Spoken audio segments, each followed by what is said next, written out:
Hi guys, now this is the perfect time I need to teach you about the testing documentation. Your customer should ask you about the test plan, the test effort estimation, the test scenarios and test case defect report.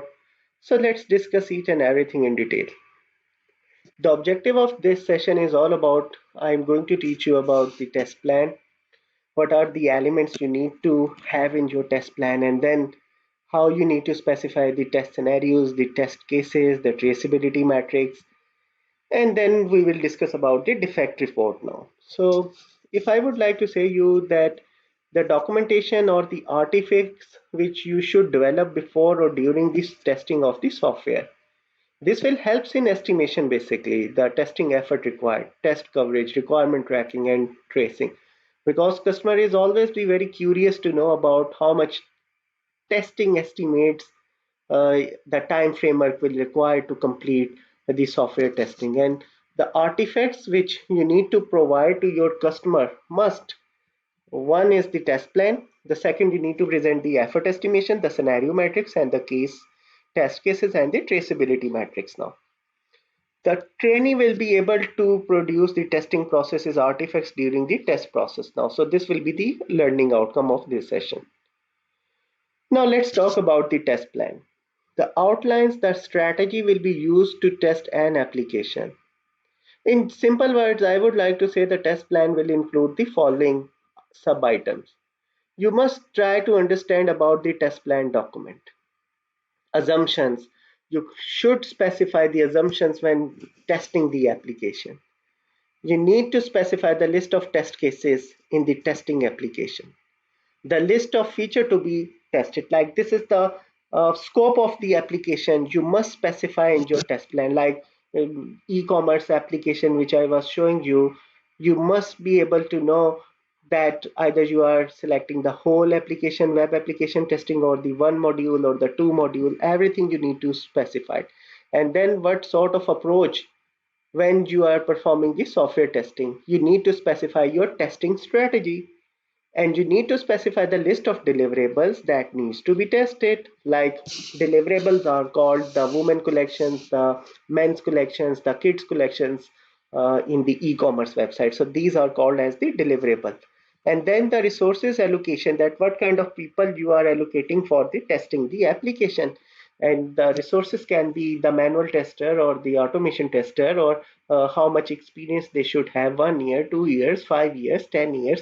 Each and everything you need to specify in detail. And then you need to specify the risk involved during the testing processes. And after that, a schedule of the task and milestone as a testing you need to specify. So all these things are coming under the umbrella of your test plan. This is the visual illustration which will give you the clear cut idea what are the things you need to specify in your test plan template. First of all, you need to specify the introduction about the project, what exactly the project is all about, the level of testing you are performing, and then you need to specify the scope of testing, like the functional testing you are performing, the non-functional testing either you are performing, and all these things you need to specify. And then after that, you need to specify the approach which you are using for performing the testing activities, like the requirements, the design document, the test development, automation, the test execution, each and everything you need to specify in your approach. Approach is, I would like to say in a simple word, the game plan of your testing activities. And then you need to specify the completion criteria, like you need to specify these detail in your document, like when you are going to stop the testing.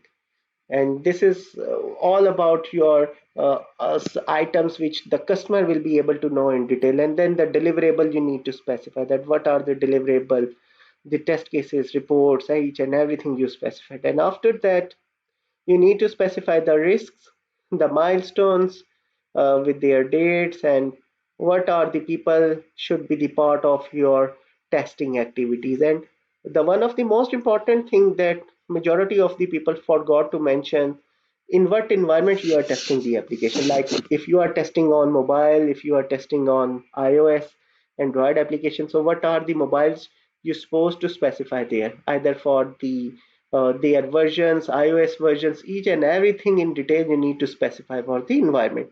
And then after that, you need to specify the standard operating procedures as well, and taking the sign off with your client as well.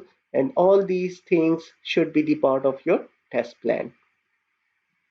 Then another important concept which we discussed in our earlier sections regarding the test scenarios, a one-line statement that tells that area in the application will be tested. The test scenarios are basically are used to ensure that all the process flows are tested from end to end. Let's take example of these three modules. In this screen, you will be able to see module A, module B, and module C. In module A, there are, let's say, two scenarios. Module B, there are also the two scenarios. And module 3, there can be the more than two scenarios, or as per the requirement. So we need to understand, like, let's say this is a one scenario, and the scenario test scenario is this is the one line statement. Validate the login functionality of the site to make sure that only registered customers can be logged into the site. So this is your one test scenario. And under one test scenarios, always remember there can be multiple test cases. And you need to write multiple test cases like happy flows. You need to specify the negative flows. You need to specify all about the negative variations, the positive variations. Sometimes you specify wrong email credentials, correct email credentials, and wrong password, correct password. So these are the combination you need to cover for the one scenario. And let's talk about the other scenario, TS002, validate the order placing functionality of the site. So let's say you are purchasing something on the internet. In your e-commerce website, you need to make sure that how many test cases you need to write. So placing order, this is the one scenario, and under this one scenario, you need to write the multiple test cases. So here, let's say 8 test cases we created now. And what will be those 8 test cases? You can specify like the placing the order with the negative amount, system should not allow to proceed further. Then you specify with the correct amount, with the negative amount, with the positive amount, with the larger amount, with the expired date. So these are all the variations you need to create under your test scenario. Now let's talk about the test cases. So test cases are involved in the number of steps, conditions, inputs which can be used while performing the testing task. Now the question is, what are the main components are always available and included in your every test cases now? When you are writing the test cases, there should be a test case ID. You need to specify the product module name. You need to specify the product version. You need to specify the revision history, the purpose, the assumptions, the precondition, the steps, and you need to specify the expected results. And the actual results will be producing on the runtime. And the post condition is all about what will happen to perform a certain steps. This is the perfect example of your traceability matrix. Here you will be able to see this is the one test case ID, and this is you are doing like validate login credential. And you need to specify the test case description like test the login functionality of the e-commerce site to make sure that registered user is allowed to log in into your site with valid credential. So this is your test case description, this is your test case, and this is the ID, and this is the scenario ID. And after that, then you need to specify the precondition. The precondition are the steps which you must have before proceeding towards the testing. So the steps of description should be like make sure that site under test is available and testable. Make sure required test data available for your login. So these are your precondition, and then you need to specify these steps like this. Number one step, launch the e-commerce application with your expected URL. Then second step is navigate to the login page. Then the third step is the enter the username and password. The fourth step is the enter valid username and password, and then click on the login button. Now if you will navigate towards the expected result, so each step has the expected result. When we are providing the input, in a browser like launch the URL, what are the expected result? The e-commerce site should launch properly. So if the e-commerce site launch properly and you will be able to see a website page, this means the actual result is site is launched successfully. So actual result is same as expected. So your first step is passed. Now let's talk about the second step. When you log in, so expected result should be that system should display the username and password are displayed on the page with your right credential.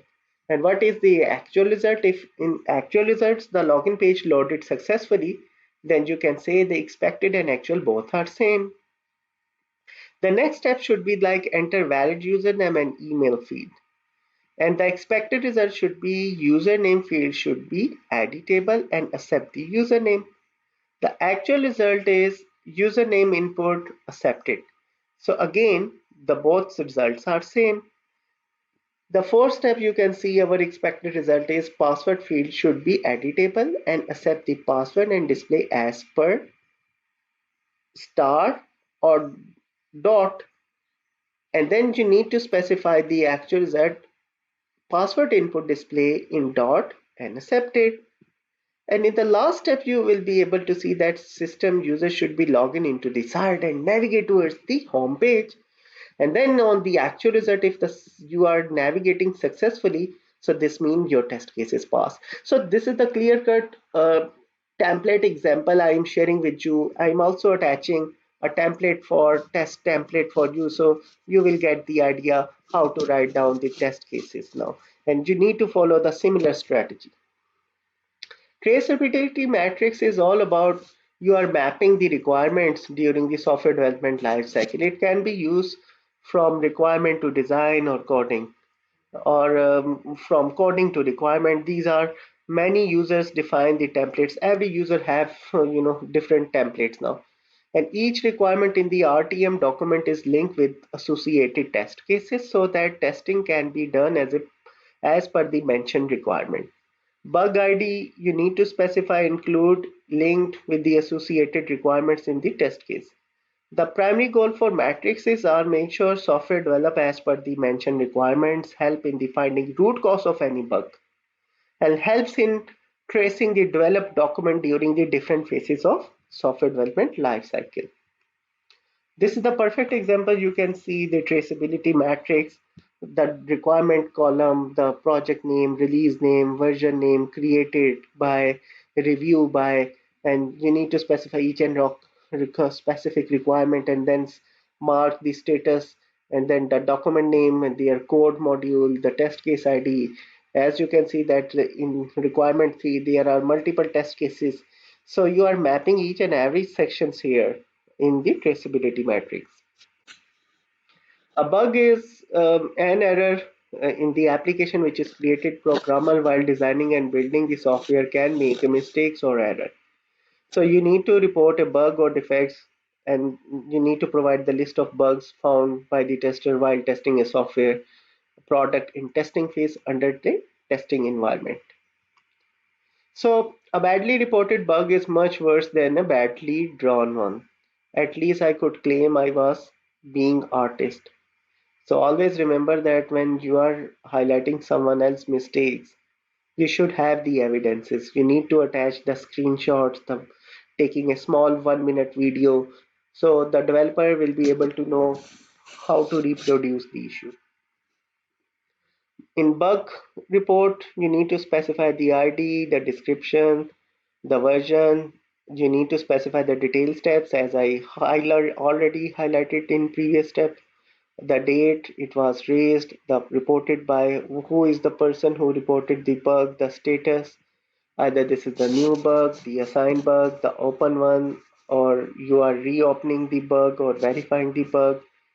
And you need to specify fix one, the date of closure, severity level about is describing as the critical, major or minor bug, and the priority you need to specify in your bug report, that how many bugs are on high bugs you have identified and fix and close, the medium level, the low level. So the end customer will be able to know that what are the qualities of defects and either the quality tester who are ensuring the quality highlighted enough potential bugs or not.